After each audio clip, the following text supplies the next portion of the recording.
सत्यमेव जयते। जो हाईकोर्ट का फैसला आया है केजरीवाल जी पर, आज ये स्पष्ट है कि अरविंद केजरीवाल शराब घोटाले में भ्रष्ट है।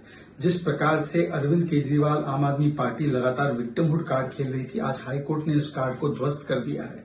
उन्होंने कहा है कि पर्याप्त सबूत है कि उन्होंने भ्रष्टाचार किया है, किकबैक्स लिए हैं, पॉलिसी को चेंज किया है। ये कहते चवन्नी नहीं मिली, उन्होंने कहा मनी ट्रेल भी है और गोवा चुनाव में खर्च हुआ है। ये कहते थे कि अप्रूवर पे सवाल निशान खड़े करते हैं। आज हाईकोर्ट ने कहा है कि अप्रूवर पर सवाल निशान खड़े करना मतलब न्याय प्रणाली पर सवाल खड़े करना। और जो ये लोग पिछले कई दिनों से कभी इलेक्टोरल बॉन्ड को लेकर, कभी किसी और चीज को लेकर ये ध्यान भटकाने की पूरी कोशिश कर रहे थे, आज कोर्ट ने कहा है कि इन सवालों का, इन बातों का कोई मतलब नहीं बनता। आज सवाल सिर्फ इतना बनता है कि क्या कोई नैतिक अधिकार बचता है अरविंद केजरीवाल जी के पास कि वो मुख्यमंत्री बने रहे और सरकार तिहाड़ से चलाए। आज हाईकोर्ट ने न केवल शराब घोटाले के सरगना का पर्दाफाश किया है, परंतु जो सियासी धर्मांतरण हमने देखा है, जो हुआ है रामलीला मैदान में, उसका भी पर्दाफाश किया है। झाड़ू से दारू तक, स्वराज से शराब तक, अन्ना की उंगली पकड़ने वाले आज लालू की उंगली पकड़ते हैं। जो इंडिया अगेंस्ट करप्शन बोलते थे, वो जस्टिफिकेशन फॉर करप्शन करते हैं। जो भ्रष्टाचार हटाओ के नाम पर आए थे, वो भ्रष्टाचार बचाओ करते हैं। और जो आरोप लगने पर इस्तीफे की मांग करते थे, आज वो निर्लज होकर सरकार तिहाड़ से चलाना चाहते हैं। तो कितना बदल गया इंसान, इसका भी आज एक प्रमाण मिला है हाईकोर्ट के इस फैसले से।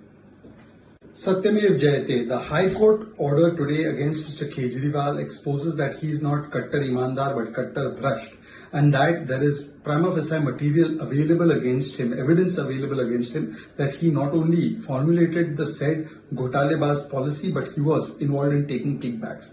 They keep saying, Aam Aadmi Party keeps saying that there is no money trail, but the money trail has been established by the court. It has said that it was used for Goa elections. They keep raising doubts over the approver, raising issues like electoral bond, etc. All of those have been dismissed by the High Court. In fact, they said that raising such questions would actually be questioning the judicial process itself. And today there is no victimhood card or wriggling room available for Aam Aadmi Party. And the question is only this: is there any moral right left for Mr. Kejriwal to continue, and that too from Tihar jail? These are the people who used to say at a drop of a hat or on an accusation that there should be resignation. Today, forget giving resignation, they are trying to run the jail from inside, the Sarkar from inside jail.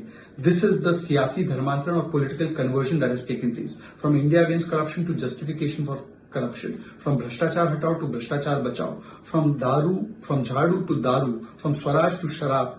These people have shown their true faces, which has been exposed by the High Court order today. There is no room left for the Aam Aadmi Party to play victimhood card. Today they must tell us that how can Mr. Kejriwal continue as Chief Minister, that too from inside Tihar.